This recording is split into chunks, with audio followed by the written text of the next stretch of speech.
أعوذ بالله من الشيطان الرجيم. الحمد لله رب العالمين والصلاة والسلام على أشرف المرسلين سيدنا ونبينا محمد وعلى آله وأصحابه وأزواجه وذرياته وأهل بيته أجمعين ومن تبعهم بإحسان إلى يوم الدين. اللهم اجعلنا منهم يا أرحم الراحمين، آمين يا رب. أعوذ بالله من الشيطان الرجيم. رب اشرح لي صدري ويسر لي أمري واحلل عقدة من لساني يفقهوا قولي. اللهم اجعل هذا لوجهك الكريم لا رياء فيه ولا سمع يا رب العالمين. ربنا تقبل منا إنك أنت السميع العليم وتب علينا إنك أنت التواب الرحيم. وصلى الله على محمد وعلى آله وأصحابه أجمعين. السلام علیکم ورحمۃ اللہ وبرکاتہ. 29واں پارہ سورۃ القیامہ انشاءاللہ آج ہم لوگ پڑھیں گے. 40 آیات کی یہ سورت مکی ہے اور اندازہ یہی ہے کہ ابتدائی دور ہی میں نازل ہونے والی صورتوں میں سے ہے. نام پہلی ہی آیت سے لیا گیا ہے، بلکہ سورت کا موضوع ہی قیامت ہے. جزا اور سزا، انسان کا دوبارہ زندہ کیا جانا، یہ ہے جو در حقیقت موضوع ہے اس صورت کا. درمیان میں صرف 4 آیات ایسی ہیں جو آپ کی صلی اللہ علیہ وسلم کو وحی کے متعلق ہدایت دینے والی ہیں. وحی کے حوالے سے آپ کو ہدایات جو دی گئی وہ 3 مقامات ہیں قرآن کے. ایک تو یہ صورت ہے، دوسرے سورۃ الطٰہٰ ہم لوگوں نے پڑھی، درمیان میں کلام روک کر آپ کو ہدایت دی گئی، اور سورۃ الطٰہٰ کی غالباً آیت نمبر 114 تھی، اور تیسرے پارے میں آنے والی سورۃ الاعلیٰ کی آیت 6 میں بھی سلسلہ کلام کے درمیان آپ صلی اللہ علیہ وسلم کو وحی کے حوالے سے ہدایت دی گئی ہے. ان 3 مقامات کے علاوہ وحی کے حوالے سے آپ کے لیے ایسی ہدایات قرآن میں کہیں اور نہیں ہے. نبوت کے اولین 3 سال نبی کریم صلی اللہ علیہ وسلم کی دعوت دین کو خاموش دعوت کہا گیا ہے، یعنی مخصوص لوگوں کو ہی آپ دعوت دیتے رہے، اللہ کی طرف بلاتے رہے. کہ دعوت کیا تھی؟ اللہ کی طرف بلانا، اللہ کی ہدایات، اللہ کی طرف سے نازل ہونے والی وحی آپ سناتے. بعد کے 10 سالوں میں نبی کریم صلی اللہ علیہ وسلم نے اپنی قوم کو، بلکہ جزیرہ نما عرب کے کونے کونے سے مکہ آنے والے حج عمرہ کے وفود، بازاروں اور میلوں میں آنے والوں کو، یہاں تک کہ عرب سے باہر کے لوگوں کو کھلے عام قرآنی آیات سنا کر دیں، اسلام کی دعوت پہنچائی. ان 10 سالوں کے درمیان ان 10 سالوں کے شروع کے 3 سالوں میں کو یہاں ابتدائی دور کہا جا رہا ہے، یعنی شروع کے 3 سالوں کے دور میں ابتدائی دور کہا جاتا ہے، اور جن میں آپ سے ان کی دعوت کی مخالفت اور اللہ کی آیات کو مذاق اور ٹھٹا بنا کر خوب آپ کے ساتھ جو برتاؤ کیا گیا وہ ہم سب جانتے ہیں. اللہ تعالیٰ آپ کی ان کاوشوں کو، ظاہر ہے اللہ تو اس امت کے لیے اللہ کی خاص عنایات ہیں. اللہ تعالیٰ ہم سب کو نبی کریم صلی اللہ علیہ وسلم کی دعوت، قرآن کی دعوت اور اللہ کے نبی کی دعوت پر عمل کرنے کی توفیق عطا فرمائے، آمین یا رب العالمین. قیامت ایک ایسا موضوع ہے جس پر ہمیشہ سے لوگ اعتراض کرتے رہے ہیں. یہ کیسے ممکن ہے کہ انسان، یہ جو کچھ کائنات میں ہے یہ سب کچھ تباہ ہو جائے گا؟ پہلی بات. دوسری بات، پھر اس کے بعد اللہ تعالیٰ انسان کو کیسے دوبارہ زندہ کر لیں گے؟ انسان کو تو پتہ بھی نہیں ہوگا، سب کچھ کل سڑ کے ختم ہو چکا ہوگا. اور پھر اس کے بعد یہ کہ یہ کہا جانا کہ تمہارے دنیا میں جو کچھ کیے گئے اس کا حساب کتاب ہوگا، یہ انسان کو یہ بات قابل قبول نہیں، اس لیے کہ دنیا میں وہ اپنی مرضی چلانا چاہتا ہے. یہ ہمیشہ سے یہ معاملہ رہا ہے، آج بھی یہ معاملہ ہے، آج بھی. جی ہاں، کچھ لوگ تو کھلے عام بات کرتے ہیں، کچھ اب وہ لوگ ہیں جو کھلے عام بات نہیں کرتے لیکن اندر سے دلوں کے اندر شک و شبہات ہیں. ان تمام معاملات میں ہم لوگ اپنے اپنے دلوں میں جھانک کے دیکھیں، اللہ نہ کرے ہم لوگوں کے دلوں میں شک و شبہات ہوں. قیامت پر یقین کامیاب ہونے والوں کا کامیاب ہونے والے کے لیے لازمی جز ہے قیامت پر یقین، آخرت پر یقین، ان تمام باتوں پر یقین۔ پھر حوالہ دوں گا میں سورۃ البقرہ آیت نمبر 2 سے 5۔ وَهُمْ بِالْآخِرَةِ يُوقِنُونَ، وہ آخرت پر یقین رکھتے ہیں، باقی معاملات میں ایمان رکھتے ہیں لیکن آخرت پر یقین رکھتے ہیں۔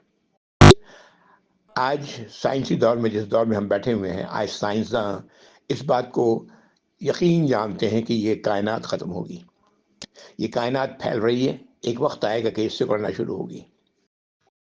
اس بات کا یقین ہے سائنسدانوں کو، اور آپ سب جو سائنس کے واقف ہیں، جو ان چیزوں سے واقف ہیں، واقف رکھتے ہیں، کہتے ہیں اندازہ ان کا یہ ہے کہ 13.5 ارب سال پہلے یہ آسمان، یہ جو کچھ پھٹا، بگ بینگ، اور اس کے بعد سے یہ سب کچھ جو آج ہے کائنات میں، یہ پھیلتا چلا جا رہا ہے۔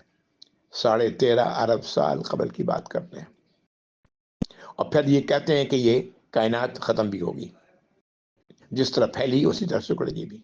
یہاں تک تو سائنسدان بھی مانتے ہیں، لیکن اس کے آگے سائنسدان کی سمجھ نہیں، وہ اس بات کو جانتے نہیں کہ اس کے بعد آگے کیا ہوگا، جو اللہ تعالیٰ قرآن میں بیان کر رہے ہیں، جس کے لیے سورۃ البقرہ کی آیت نمبر 2 سے 5 میں کہا گیا کہ ہم الف لام میم ذالک الکتاب لا ریب فیہ ھدی للمتقین الذین یؤمنون بالغیب۔ ان نون باتوں کو پر مانتے ہیں، یہ ان نون باتیں ہیں، لیکن ایمان والا اسے مانتا ہے۔ اللہ تعالیٰ قیامت کے مرحلے کو ہم لوگوں کے لیے آسان کریں۔ پتہ نہیں کتنے ارب سال ہم لوگ زمین کے اندر پڑے رہیں گے، میں نہیں جانتا، لیکن جیسا لگتا ہے کہ 13.5 ارب سال اس کائنات کو پھیلنے میں لگا ہے، اور اب تک سلسلہ جاری ہے، تو پتہ نہیں کتنے سال لگیں گے دوبارہ ان کو سکڑنے میں۔ اس وقت انسان، پہلا انسان جو آیا آدم علیہ السلام، وہ تو مٹی کے اندر ہے، اور اس کے بعد سے یہ سلسلہ جاری ہے، چلتا جا رہا ہے، چلتا جا رہا ہے، پتہ نہیں کب تک چلے گا۔ پھر آخری انسان جو آئے گا وہ جب قیامت سے پہلے، اور پھر اس کے بعد قیامت واقع ہوگی، جس کا ذکر ہم لوگوں نے قرآن کی کئی صورتوں میں پڑھ لیا ہے۔ کیا کچھ ہوگا، آسمان کس طرح رنگ بدل لیں گے، پہاڑ کس طرح ریزہ ریزہ کر دیے جائیں گے۔ اللہ تعالیٰ اس مرحلے کو ہم سب کے لیے، حشر کے مرحلے کو ہم سب کے لیے آسان کر دیں یا رب العالمین، ہر ایمان والوں کے لیے، اور ہم اس لائق ہوں کہ ہم اللہ تعالیٰ اسے آسان کر دیں۔ ہم اس لائق ہوں گے تبھی آسان ہوگا، اگر نہیں ہوں گے تو بہت مشکل ہوگا۔ اللہ تعالیٰ اس مشکل سے ہم سب کو محفوظ رکھیں۔ پچھلی صورت میں ہم لوگ پڑھ چکے کہ قیامت، حشر کا دن، انکار کرنے والوں کے لیے بہت ہی مشکل ہوگا۔ انشاءاللہ آیت نمبر 1 سے لے کے آیت نمبر 5 تک ہم لوگ ابھی پڑھیں گے لگاتار۔ ان آیات میں کہ قیامت کے متعلق لوگوں کی جو باتیں، جو انکار کرنے والی باتیں تھیں، اللہ نے ان سب کی نفی کی ہے، اور قیامت کی ہی قسم کھائی ہے، اور نفس کی، جو ملامت کرنے والا نفس جو انسان کے اندر، جس کو ہم ضمیر کہتے ہیں، اس کی قسم کھائی ہے۔ انسان کے اندر موجود یہ خودکار نظام برائی کے انجام سے خبردار کر رہا ہوتا ہے، اور اس کا انجام کب رونا ہوگا؟ قیامت کے دن۔ اس کے بعد اللہ تعالیٰ نے دلیل دی ہے کہ قرآن، یہ قیامت اور قیامت کے دن دوبارہ زندہ کیا جانا اللہ کے لیے بہت آسان ہے۔ اللہ اس پر پوری طرح قادر ہے، اور انسان ان باتوں کو سمجھ سکتا ہے، لیکن اس کی مشکل یہ ہے کہ وہ اپنی روش کو، اپنی خود مختاری کو بدلنا نہیں چاہتا، اللہ کی نافرمانیاں کرتا رہنا چاہتا ہے، اپنے نفس کے مطابق کام کرتا رہنا چاہتا ہے۔ یہ آیت نمبر 1 سے لے کے 5 تک کا مضمون۔ اعوذ باللہ من الشیطان الرجیم، بسم اللہ الرحمن الرحیم۔ لا اقسم بیوم القیامہ، نہیں میں قسم کھاتا ہوں قیامت کے دن کی، ولا اقسم بالنفس اللوامہ، اور نہیں میں قسم کھاتا ہوں انسانی نفس کی جو ملامت کرنے والا ہے، یعنی ضمیر کی، جو انسان کے اندر اللہ نے یہ سیفٹی والو رکھا ہوا ہے، اس کی اللہ تعالیٰ قسم کھا رہے ہیں، نفس اللوامہ۔ قرآن میں یہاں پر بسبیل تذکرہ 3 قسم کے نفسوں کا ذکر ہے۔ سورہ یوسف میں ہم پڑھ چکے، ایک نفس کا ذکر وہاں پر ہے کہ وہ نفس جو انسان کو برائیوں کی طرف ابھارتا ہے، لے جاتا ہے نا۔ دوسرا نفس جو انسان کو ملامت کرتا ہے، برائی کی طرف جانے سے روکتا ہے، اور تیسرا نفس ہم لوگ آگے پڑھیں گے تیسرے پارے میں، جس کو اللہ تعالیٰ نے کہا نفس المطمئنہ، مطمئن نفس۔ یہ وہ نفس ہوگا، وہ انسان کا ضمیر ہوگا جو اپنے کیے پر مطمئن ہوگا، اللہ کی اطاعت و فرمانبرداری کرتا رہا ہوگا، ایک سلیم متبع انسان، اس کا معاملہ ہے۔ بہرحال یہ بیچ میں بات آ گئی، یہ آیت نمبر 2 تھی۔ اگلی آیت، آیت نمبر 3، یحسب الانسان ان لن یجمع عظامہ، کیا انسان، جو قسم کھانے کے بعد جو بات کہی جا رہی ہے وہ یہ ہے، کیا انسان یہ گمان کرتا ہے کہ ہم نہیں جمع کر سکیں گے، ہرگز جمع نہیں کریں گے ہڈیوں کو؟ کیا انسان یہ گمان کرتا ہے؟ آیت نمبر 4 میں کہا جا رہا ہے بلا قادرین علی نسوی بنانا، کیوں نہیں، ہم تو قادر اس بات پر ہیں کہ انگلیوں کے پور پور بھی بنا دیں ویسے ہی جیسا کہ تھا، درست کر دیں اس کو۔ آیت نمبر 5، بل یرید الانسان لیفجر امامہ، لیکن انسان کی چاہتا ہے کہ وہ اسی طرح اپنے فسق و فجور میں الجھا رہے، کرتا رہے اپنے یہ غلط کام، اپنے نفس کے مطابق، اپنے نفس کی خواہشات کے مطابق کرتا رہے، اللہ کی نافرمانیوں کی پرواہ نہ کرے، اللہ کی فرمانبرداری کی طرف راغب نہ ہو۔ انسان تو یہ چاہتا ہے۔ یہ آیت نمبر 5 ہے۔ ان 5 آیت میں اللہ تعالیٰ نے قسم کھائی، پہلی قسم قیامت سے کے ہی حوالے سے، اور یہ لا سے شروع ہو رہی ہے۔ میں پہلے بھی عرض کر چکا ہوں کہ جو بات لا سے شروع ہوتی ہے، اس کا مطلب یہ ہے کہ لوگوں کی طرح طرح کی باتوں کا انکار ہے، جو حقیقت ہے اللہ تعالیٰ وہ بیان کر رہے ہیں۔ یہ بات پھر ذہن میں لائیں، میں نے آپ سے عرض کیا تھا، قرآن ایک طرف تو ہدایت ہے جو پڑھنے والے کو بڑی آسانی سے مل جاتا ہے، دوسری طرف قرآن اس بات کی دلیل بھی ہے کہ یہ کلام اللہ کی طرف سے نازل کیا جا رہا ہے، کوئی اور نازل نہیں کر رہا۔ وہ ذرا تدبر کرنے کے بعد، غور کرنے کے بعد بات سمجھ میں آتی ہے۔ یہاں پر دیکھیں، یہاں پر اللہ تعالیٰ فرما رہے ہیں کہ ہم انگلیوں کے پور پور درست کر دیں گے۔ یہ انگلیوں پر جو نشانات ہیں ہر انسان کے مختلف ہیں، آپ جانتے ہیں فنگر پرنٹس ہر ایک کے الگ الگ ہیں۔ کتنی بڑی بات یہاں کہی جا رہی ہے، اللہ تعالیٰ نے انگلی کی بات کی، تو جو اللہ انگلیوں کے پور درست کر سکتے ہیں وہ انسان کو کیوں زندہ نہیں کر سکتے، ہے نا؟ سبحان اللہ۔ اب آگے آیت نمبر 6 سے لے کے آیت نمبر 13 تک اللہ رب العزت قیامت کا نقشہ پیش کر رہے ہیں، کیا ہوگا اس دن۔ اور یہ بات اس طرح شروع ہوتی ہے کہ پوچھنے والا پوچھتا ہے، سوال کرتا ہے کہ یہ قیامت کب واقع ہوگی، کب یہ قیامت آئے گی، یہاں سے بات شروع ہوتی ہے۔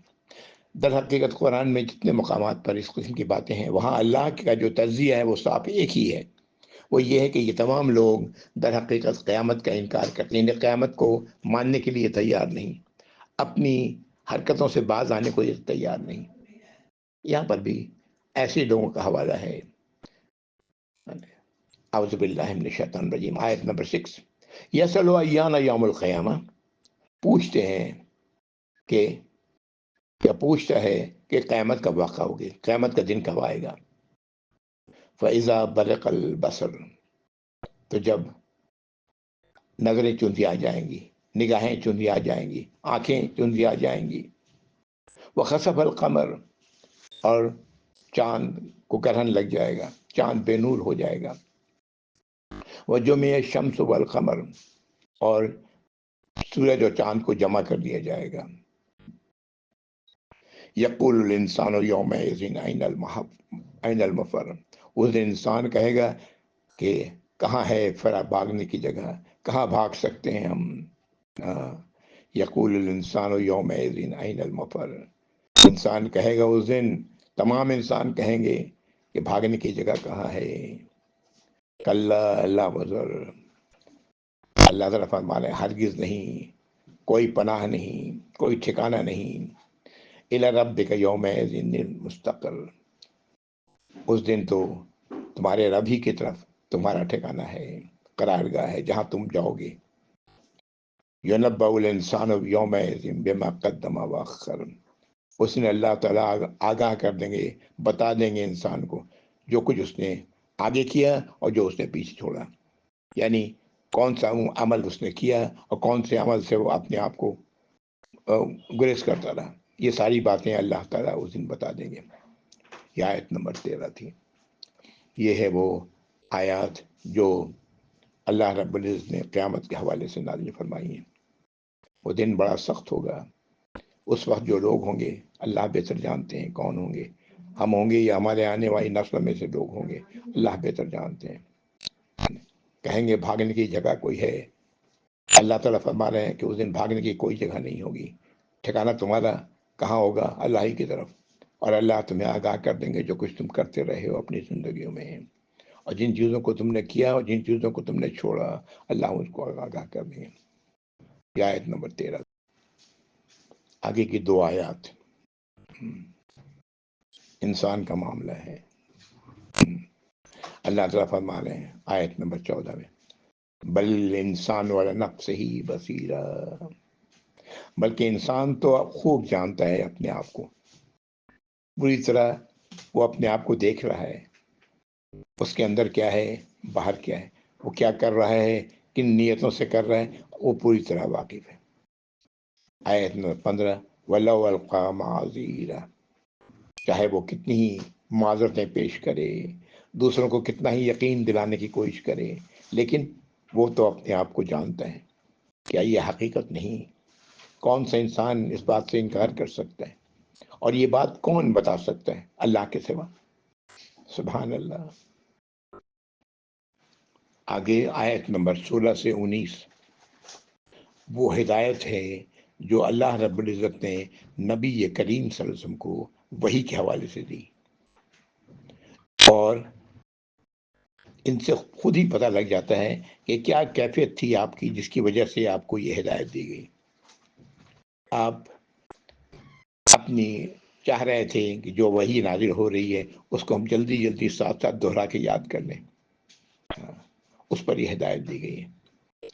اور یہ وہ ہدایت ہے جس کا میں نے ذکر شروع میں کیا کہ 3 مقامات ہیں.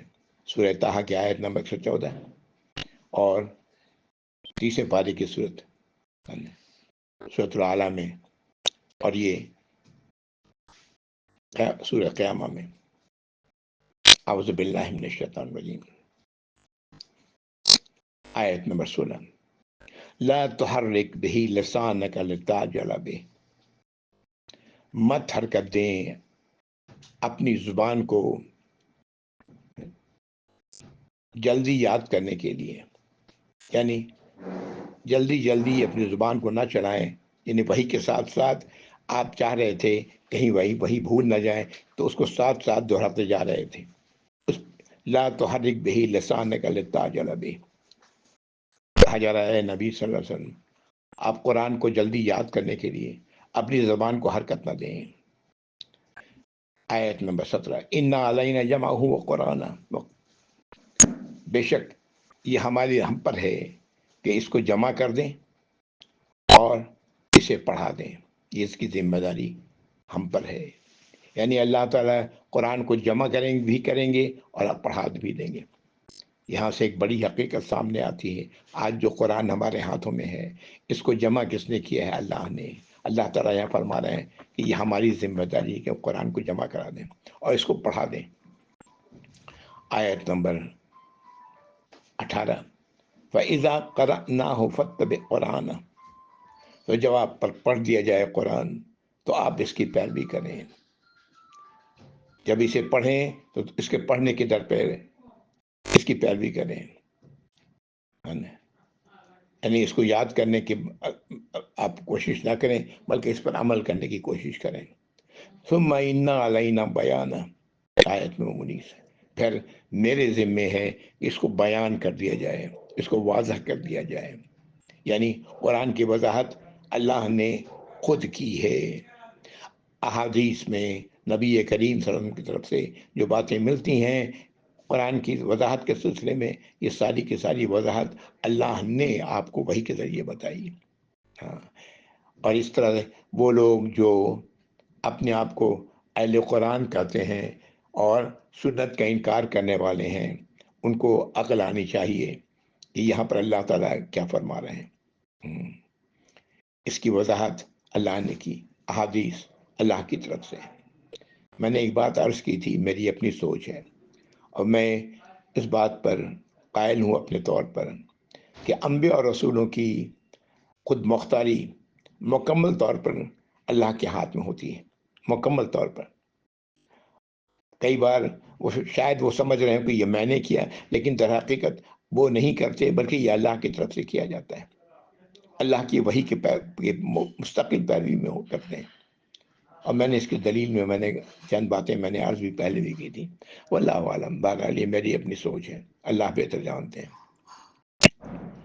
یہ آیت نمبر 19 تھی جس کا آپ کو ہدایت جو دی گئی، سورۃ العلیٰ میں جو آپ کو ہدایت دی گئی، یہ تیسرے پارے کی صورت ہے۔ آئیں گے ہم لوگ یہاں آیت نمبر 6 میں۔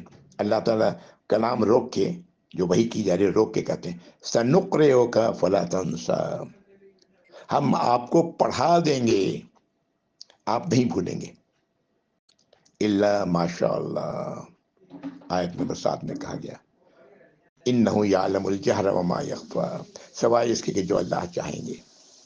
بے شک وہ تو اونچی آواز سے جو بات کی جائے اور جو خاموشی سے بات کی جائے، اللہ تعالیٰ سب کچھ جانتے ہیں۔ یہ سورۃ العلیٰ میں ہم لوگ پڑھیں گے وحی کے حوالے سے جو آپ کو ہدایت دی گئی۔ سورہ طٰہٰ میں آیت نمبر 14 میں کہا گیا، آیت شروع ہوتی اس طرح، فَتَعَالَى اللَّهُ مَلِكُ الْحَقِّ، اللہ بلند و بالا ہیں، بادشاہ ہیں، اور حقیقی بادشاہ اللہ ہی ہیں اس پوری کائنات کے۔ آگے کہا جا رہا ہے وَلَا تَعْجَلْ بِالْقُرْآنِ مِنْ قَبْلِ أَنْ يُقْضَىٰ إِلَيْهِ وَحْيُهُ، آپ جلدی نہ کریں قرآن کے معاملے میں جب تک کہ آپ پر وحی مکمل نہ کر دی جائے۔ وَقُلْ رَبِّ زِدْنِی عِلْمًا، اور کہیں کہ اے میرے رب میرے علم میں اضافہ فرمائے۔ یہ خوبصورت دعا ہے، ہم سب کو کرنی چاہیے، رب زدنی علما۔ یہ 3 مقامات ہیں جن کو میں نے آپ کے سامنے، ایک تو پڑھی ہوئی جگہ تھی، دوسری وہ جو ہم پڑھیں گے، اور تیسری وہ جو ہم پڑھ رہے ہیں الحمدللہ۔ ان 3 مقامات کا جس کا میں نے ذکر کیا، اگر اب کوئی بھی شخص غور کرے تو وہ اس بات پر مجبور ہوگا کہ یہ قرآن کی حفاظت اللہ رب العزت نے کس طرح کی ہے، کس طرح اس قرآن کو اللہ رب العزت نے جمع کیا ہے، کس طرح اللہ تعالیٰ نے اس قرآن کی وضاحت کی ہے۔ یہ تمام باتیں ظاہر واضح ہو جائیں گی، لیکن ان کے لیے جو سمجھنا چاہے، جو سمجھنا نہ چاہے، اس کی تو بات ہی اور ہے۔ آگے کی آیت نمبر 20 سے آگے 20 اور 21 میں اللہ تعالیٰ انسان کی جو کیفیت ہے، اللہ نے انسان کو بنایا ہے، وہ بیان کی ہے اللہ نے۔ اور پھر اس کے بعد آیت نمبر 22، 23، 24، 25، ان میں وہ معاملہ ہے جو انسان آخرت کے دن انسان کو پیش آئے گا، حشر کے دن پیش آئے گا۔ اللہ نے آخرت کو ایک دن کہا ہے، ہاں، حدیث میں ملتا ہے ایک دن 50,000 سال کا ہوگا، واللہ عالم، یہ ایک دن کتنا لمبا ہوگا اللہ ہی بہتر جانتے ہیں۔ جو اللہ نے بتانا تھا وہ تو بتا دیا احادیث میں، 50,000 سال، لیکن اللہ نے آسمان و زمین کو 6 دن میں بنایا ہے، جبکہ آج ہم کہہ رہے ہیں کہ یہ ابھی تک یہ سلسلہ جاری ہے، آسمان پھیل رہا ہے، اور یہ 13.5 ارب سال ہو چکے ہیں، آج سائنسی تحقیق یہ بات کہتی ہے۔ تو اللہ کا وہ ایک دن کتنا بڑا ہے جس کا ذکر اللہ نے کیا ہے کہ اللہ نے 6 دنوں میں آسمان و زمین کو بنایا ہے۔ اللہ ہی بہتر جانتے ہیں، ہمارے تصور سے بہت باہر ہے، ورا ہے، بہت دور ہے۔ بہرحال آیت نمبر 20، اعوذ باللہ من الشیطان الرجیم، کلا بل تحبون العاجلہ، ہرگز نہیں، تمہارا معاملہ یہ ہے کہ تم جلدی کو پسند کرتے ہو، تم جلدی کے نتائج چاہتے ہو، جلد تمہارے اندر جلد بازی ہے، اشارہ دنیا کی طرف ہے، تم دنیا کا فائدہ چاہتے ہو، ہاں، اپنے سامنے یہ فائدہ دیکھنا چاہتے ہو، اور جو باتیں تمہیں اللہ نے غیب کی باتیں بتائی ہیں جن سے تم لا علم ہو، اس کو ماننے کے لیے تیار نہیں نا۔ کلا بل تحبون العاجلہ، ہرگز نہیں، بلکہ تم تو محبت کرتے ہو جلدی سے، دنیا کی محبت ہے، وتذرون الآخرہ، اور آخرت کو چھوڑ دیتے ہو، بعد میں آنے والے کو چھوڑ دیتے ہو، بعد کی پرواہ نہیں کرتے کہ آگے کیا پیش آنے والا ہے۔ یہی تو اللہ کے نبیوں نے، انبیاء اور رسولوں نے کیا، بشیر اور نذیر تھے، آخرت میں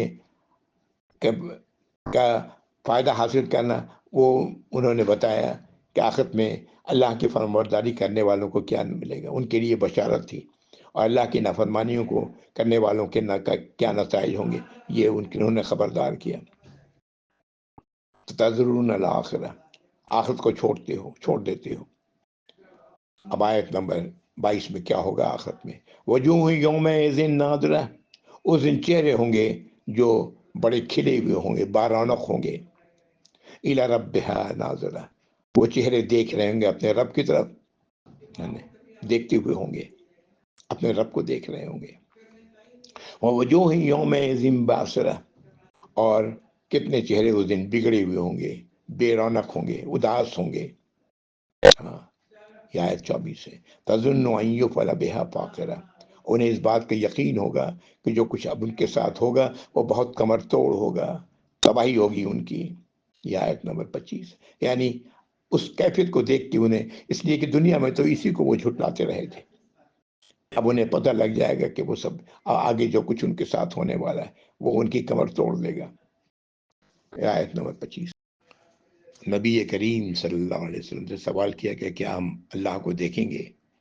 آپ نے فرمایا صلی اللہ علیہ وسلم کہ تم ویسے ہی دیکھو گے جیسے تم آج چاند کو دیکھتے ہو، بالکل واضح 14 کا چاند، اس طرح تم دیکھو گے، لیکن یہ ایمان والوں کے لیے ہوگا، اور بدکار لوگوں کو اللہ نظر نہیں آئیں گے۔ اس کا ذکر آئے گی صورتیں، اور پیچھے بھی پڑھ چکے ہیں ہم لوگ۔ ایمان والے اس طرح اللہ کو دیکھیں گے، پھر اللہ تعالیٰ اپنے جنت میں جانے، جنت میں اللہ تعالیٰ جو چیز اللہ نے نصیب فرمائیں گے جنتیوں کو، وہ اللہ کا اللہ اپنے تمام حجاب کے ساتھ اٹھا دیں گے اپنے حجاب کو، اللہ کو دیکھیں گے، اور وہ سب سے زیادہ جنتیوں کے لیے خوشی کا مقام ہوگا۔ اللہ تعالیٰ ہم سب کو یہ نصیب فرمائے یا ارحم الراحمین، ہماری خطاؤں سے درگزر فرمائے، ہمیں معاف فرما دیں یا رب، ہماری توبہ قبول فرمائے، جب بھی ہم سے غلطیاں ہوں ہم توبہ کریں، اور ہم ان کو اللہ تعالیٰ قبول فرما لیں، توبۃ النصوح، آمین یا رب العالمین۔ آگے کی آیت نمبر 26 سے لے کے 30 تک۔ وہ وقت ہے جب انسان کی روح حلق تک پہنچ جاتی ہے، ہنسلی تک پہنچ جائے گی، وہ نقشہ ہے جو اللہ نے یہاں سامنے رکھ دیا ہے۔ ہر انسان اس کا واسطہ، ہر انسان کو اس کا واسطہ پڑتا ہے، موت تو ہے، اس سے بڑی حقیقت کوئی نہیں، لیکن ہم لوگ کتنے لاپرواہ ہیں اس موت سے۔ ہاں، یہ تو آنی ہے جب اللہ نے وقت مقرر کیا ہے۔ اللہ تعالیٰ ہم لوگوں کے ذہنوں میں اپنی موت کو مستحسن رکھیں یا رب العالمین۔ یہ اپنی جگہ ہے، اس کے لیے یہ نہیں کہ دنیا کا کام کاج چھوڑ کے بیٹھ جائیں، دنیا میں جو کچھ اللہ نے کرنا ہے، کرنے کے لیے کہا ہے، وہ سب کچھ کرنا ہے، لیکن اس بات کو نہیں بھولنا کہ کسی بھی لمحے ہماری موت آ سکتی ہے۔ اللہ تعالیٰ اس بات کو ذہن میں مستحضر کرنے یا رب العالمین۔ اعوذ باللہ من الشیطان الرجیم، آیت نمبر 26۔ کلا اذا بلغت التراقیہ، ہرگز نہیں جب پہنچ جائے گی روح حشری تک۔ وقیل من راق، اس وقت کہنے والے کہیں گے، عزیز و اقربا کہیں گے، ہے کوئی جو جھاڑ پھونک کرنے والا ہے۔ وظن انہ الفراق، آیت نمبر 28۔ اور اس شخص کو یقین ہو جائے گا کہ یہ اب آ گیا وہ وقت جدائی کا۔ والتفت الساق بالساق، اور پنڈلی ایک دوسرے سے لپٹ جائے گی۔ یہ کیفیت ہوگی۔ الی ربک یومئذ المساق، اس دن آپ کے رب کی طرف ہی جانا ہوگا، چلنا ہوگا۔ یہ 30 آیت نمبر 30 تھی۔ یہ نقشہ موت کے وقت کا ہم لوگ سورۃ الواقعہ میں بھی پڑھ چکے ہیں۔ بات طویل ہو جائے گی، اس لیے میں ان آیات کو نہیں پڑھتا۔ سورۃ واقعہ کی آخری رکوع یہ حقیقت ہے جس سے ہم سب کے ساتھ پیش آنے والا ہے۔ اللہ تعالیٰ اس حقیقت کو آسان کریں اور اس امید کے ساتھ ہمیں لے جائیں دنیا سے کہ ہم اپنے دل میں اللہ سے ملنے کا شوق رکھتے ہوں، اللہ کی طرف جانے کا شوق ہو، ہمیں اللہ سے ملنے کا شوق ہو۔ آمین یا رب العالمین۔ اب یہ موت کے وقت یہ بدکار شخص کا نقشہ ہے جو اللہ تعالیٰ آگے آیات میں، آیت نمبر 31 سے، فلا صدق ولا صلی، تو نہ اس نے تصدیق کی اللہ کی باتوں کی اور نہ ہی نماز پڑھی۔ آیت نمبر 32۔ ولیکن کذب وتولی، لیکن اس نے کیا کیا؟ اللہ کی آیات کو جھٹلایا، اسے منہ موڑا۔ ثم ذهب الى اهله يتمطى، پھر اپنے ہی جیسے لوگوں کی طرف اتراتا ہوا چل پڑا۔ اولا لک فاولا، تباہی ہے، افسوس ہے، حسرت ہے تجھ پر۔ ثم اولا لک فاولا، پھر تباہی ہے، افسوس ہے، خرابی ہے تم پر۔ تو 4 بار یہ بات کہی گئی۔ اولا لک فاولا، ثم اولا لک فاولا، یہ 4 بار ہلاکت ہے موت کے وقت، ہلاکت ہے قبر میں، ہلاکت ہے حشر کے دن، اور ہلاکت ہے جہنم میں۔ غالباً اشارہ ان 4 الگ الگ مواقعوں کا ہے۔ اللہ تعالیٰ نے یہاں پر اولا لکا فاولا، افسوس ہے، حسرت ہے، تباہی ہے تمہارے لیے۔ ثم اولا لکا فاولا، پھر افسوس ہے، ہلاکت ہے، تباہی ہے تمہارے۔ اس سورت کی آخری آیات، آیت نمبر 36۔ ایحسب الانسان ان یترک سدی، کیا انسان یہ گمان کرتا ہے کہ وہ چھوڑ دیا جائے گا اسی طرح جس طرح بے مہار اونٹ کو چھوڑ دیا جاتا ہے، اس طرح چھوڑ دیا جائے گا، یعنی کوئی پوچھے گا نہیں اس سے؟ کیا یہ انسان یہ گمان کرتا ہے؟ اب اللہ تعالیٰ فرما رہے ہیں الم یکن نطفۃ من منی یمنی، کیا وہ نہیں تھا نطفہ منی کا جو ٹپکایا جانے والا تھا، جو ٹپکایا جاتا ہے، یعنی ہماری تخلیق منی سے ہوئی ہے نا، ہاں، جو آتی ہے والد کی طرف سے، اسی کی طرف اشارہ ہے کہ اللہ نے کیا اس کی تخلیق اس طرح نہیں کی گئی ہے۔ آیت نمبر 38۔ ثم کان علقۃ فخلق فسوی، پھر یہ ایک چمٹی ہوئی چیز تھی یا خون کا ایک چھوٹا سا ڈوسرا تھا، علقہ۔ پیچھے یہ علقہ ہم لوگ کئی صورتوں میں پڑھ چکے ہیں انسانی تخلیق کے حوالے سے، اور آج سائنس اس بات کی تصدیق کرتا ہے اور حیران کن بات کرتا ہے کہ اس دنوں میں کوئی مائکروسکوپ نہیں ہوتا تھا، کس طرح یہ بیان کیا گیا، اس طرح بیان کیا گیا کہ بیان کرنے والی ذات اللہ کی ہے جس نے تخلیق کی ہے۔ ایک چپ خون کا ایک لوتھڑا جو لٹکا ہوا اپنا رحم سے لٹکا ہوا، جیسے جونک ہوتا ہے اس طرح لٹکا ہوا. فخلق فسوا، پھر اللہ نے اس کو پیدا کیا اور درست کیا. وجعل منہ الزوجین الذکر والانثى، پھر اللہ نے اس سے جوڑے بنائے، یا تو نر یا مادہ، یعنی یا تو مرد یا عورت. آیت نمبر 40. الیس ذلک بقادر علی یحیی الموتى، کیا اللہ پھر قادر نہیں ہو سکتے کہ وہ مردوں کو زندہ کر دیں؟ سوال ہے، جواب کیا ہے؟ بلا، کیوں نہیں. انا شاہد بذالک، میں اس بات کی گواہی دیتا ہوں. جو اللہ یہ سب کچھ کر سکتے ہیں وہ دوبارہ زندہ کیوں نہیں کر سکتے؟ یہ آیت نمبر 40 سے جہاں صورت مکمل ہوتی ہے.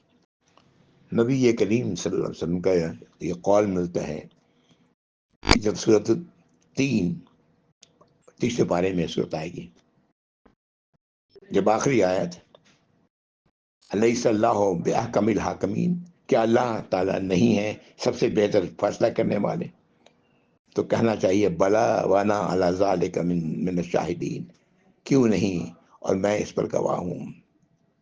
اسی طرح سورہ قیامت جو ابھی ہم لوگوں نے پڑھی، الیس ذالک بقادر علی یحیی الموتى، تو وہ کہے بلا، کیوں نہیں.